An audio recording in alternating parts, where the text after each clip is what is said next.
अस्सलामुअलैकुम। मोहम्मद अज़हर सिद्दीक अपने programme maths views के साथ हाजिर खिदमत है। तो बड़े अहम इशू हैं।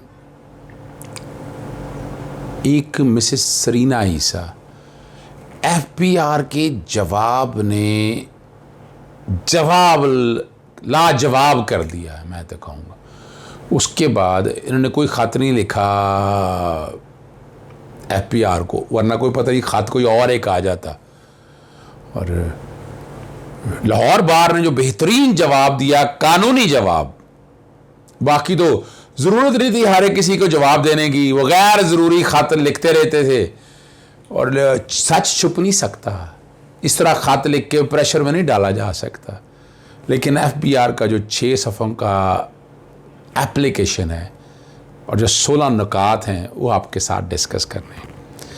अभी सबसे पहले आपके साथ डिस्कस करना है कि लाहौर हाई कोर्ट में जो सॉफ्टवेयर है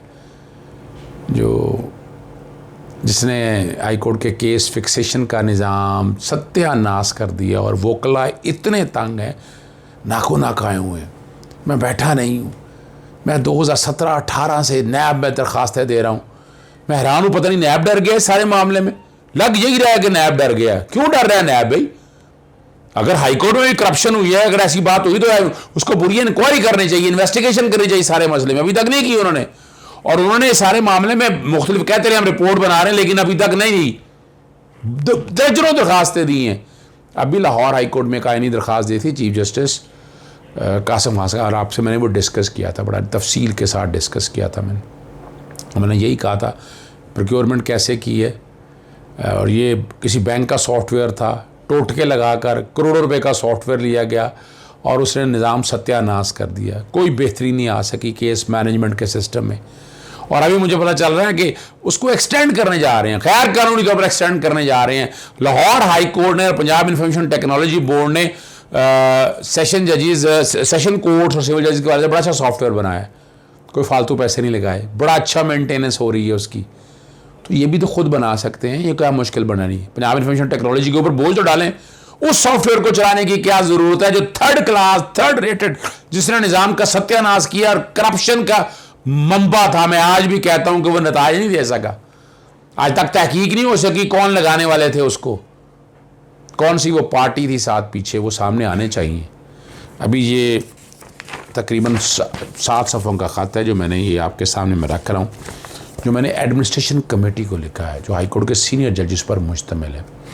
और मैंने जो मुनीर अहमद की तरफ से 41123 ऑफ 2011 की जो रेट पटिशन दायर की थी, उसके ऑर्डर पे इम्प्लीमेंटेशन के हवाले से मैंने उनसे कहा है कि ये सारा मामला जो है एडमिनिस्ट्रेशन कमेटी के सामने रखें। फॉरेंसिक रिपोर्ट, ऑडिट रिपोर्ट हो चुकी है और उसमें करप्शन के सुराख मौजूद है, वो मुझे दी जाए। पता नहीं क्यों नहीं दी जा रही वो रिपोर्ट, क्यों छुपा कर बैठे हैं? चाहे हाई कोर्ट ही क्यों ना हो, इम्यून तो नहीं है ना हाई कोर्ट। किसने कहा कि जजेस कहाँ से इम्यून हो गए? यहाँ से एडमिनिस्ट्रेशन कमेटी कहाँ से इम्यून हो गई? वो रिपोर्ट हमारा हक है, राइट है। अब ये मैंने इनको लिखा है कि वो प्रोवाइड करें, नहीं प्रोवाइड कर रहे तो मैं इस सारे मामले में मुझे आना होगा, मैं सुप्रीम कोर्ट जाऊँगा। मैं वेट कर रहा हूँ, मैंने ख़त लिख दिया इनको।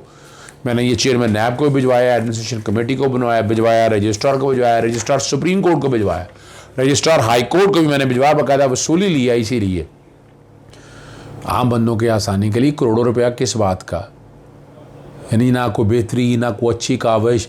उस इंटेंशन बेहतर होगी, लेकिन हम मॉडर्नाइज दौर में जा चुके हैं, हम बहुत कुछ अच्छा डेवलप कर सकते हैं। ज़रूरत है इस समर की। ये आप तक इन्फॉर्मेशन मैंने रख दी। अगला जो इशू मैंने आपके सामने रखना है वो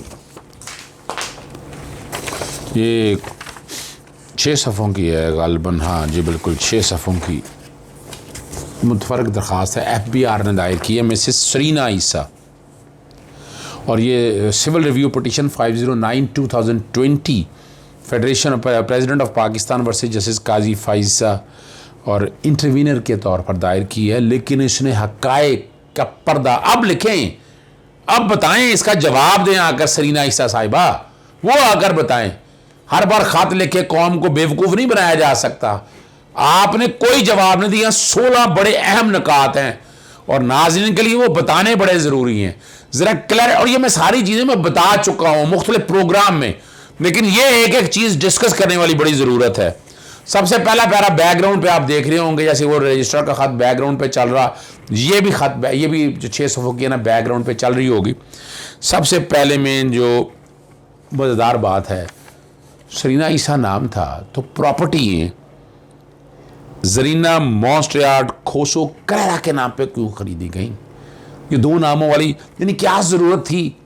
आप खरीदती हैं अपने नाम पे, ये दूसरे नाम पे क्यों खरीदी है आपने प्रॉपर्टी? और ये एक साहबजादी साहब के नाम के साथ है, सहर ईसा खोसो और अरसलान ईसा खोसो का जिक्र है। फिर 2 प्रॉपर्टियों में सहर ईसा खोसो का जिक्र है और एक में, और प्रॉपर्टी डेट ऑफ परचेज है 28 जून 2013।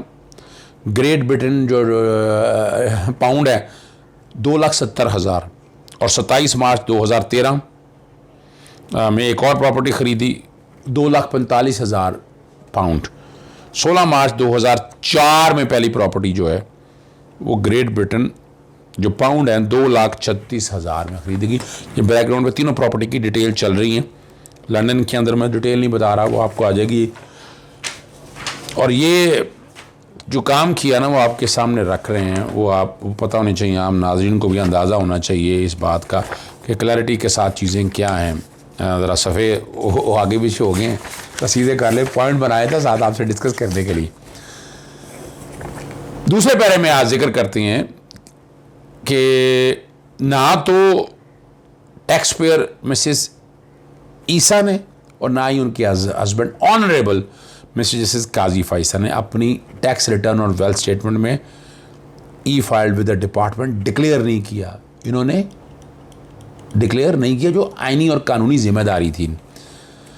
और जो ऑफशोर प्रॉपर्टी है, नॉन डिक्लेरेशन जो है ना ऑफशोर प्रॉपर्टी की वजह से ही प्रेसिडेंशियल रेफरेंस 1 फाइल किया गया सुप्रीम जुडिशल काउंसिल के सामने मिस्टर जस्टिस काजी फाइज ईसा के खिलाफ। उसी रेफरेंस की पेंडेंसी के दौरान 34 पॉइंट में जो जिक्र कर रहे हैं, मिसेस सरीना ईसा ने ई फाइल की टैक्स ईयर 2018 की डेट नोट कीजिएगा 31 जनवरी 2018। 2018 की तो 30 जून 2018 में डेट ख़त्म होगी ना जी, तो ये लेट फाइल की है, रेफरेंस फाइल होने के बाद फाइल की है। और उसमें उन्होंने आमदन जो टोटल इनकम जो डिक्लेयर की है उन्होंने वो की है 40,71,864, ये 40 लाख है। वेल्थ स्टेटमेंट 30 जून 2018 की डिक्लेयर की और उनमें उन्होंने फॉरेन एसेट समेत डिक्लेयर की है 11,99,15,126 रुपए की और 3 ऑफशोर प्रॉपर्टी साथ डिक्लेयर की। और रेफरेंस 19 जून 2020 को क्रैश हो गया और एफबीआर को डायरेक्ट किया कि वो स्क्रूटनाइज करें सारे को। वो बताते हैं हमने स्क्रूटनाइज बच्चों का इनके ऑफसेट प्रॉपर्टीज़ का किया। और प्रोसीडिंग जो हैं 2018 टैक्स ईयर की सेक्शन 122 122(1) बैकग्राउंड पे मैं कोशिश करूंगा ये चल जाए, और सेक्शन 122(5) इनकम टैक्स ऑर्डिनेंस 2001 का 14/9/2020 को असेसमेंट फाइनल की। और as the tax payer Mrs Sarina Isa was not able, मैं लफ्ज वही पढ़ने लगा, to establish the sources of investment made into the purchase of 3 offshore properties. Source नहीं बता सकी और ना एक्सप्लेन कर सकी। तो 10,40,80,020 रुपये उनकी आमदन के अंदर, जो 40 लाख रुपए जो आमदन डिक्लेयर की, वो ऐड कर दिए गए कंसीलमेंट के पैसे सेक्शन 111(1)(b) के तहत और सेक्शन 111 सब सेक्शन 2 और सब सेक्शन रोमन 2 में इनकम टैक्स ऑर्डिनेंस में। और रिजल्टेडली 3,58,57,507 रुपया टैक्स इनकी तरफ निकाला गया। अब जरा अगला पॉइंट बड़ा सुनना है। इन्होंने उस असेसमेंट ऑर्डर को चैलेंज किया commissioner of income tax appeal 1 के पास 13 अक्टूबर 2020 को, जो आज तक पेंडिंग है। और जुरिसडिक्शन जो एफआईआर की है सरीना ईसा की, और ये किसी कोर्ट के ऑर्डर पर नहीं, एफबीआर की अपनी जुरिस्डिक्शन है। Point to be noted, court का ऑर्डर उड़ा भी दें तो ये अपनी जगह पर मौजूद है। और टाइम बार्ड का इशू उठाया उन्होंने वहाँ पर, टाइम बार्ड वक्त गुजर गया ना 5 साल, इसीलिए वो नैब के और ये सारे आपके है ना, नैब की प्रोसीडिंग में 84 है टाइम लिमिट, तो यहाँ और टाइम बार्ड का इशू उठाया, ये कमिश्नर अपील के पास पेंडिंग पड़ा हुआ है।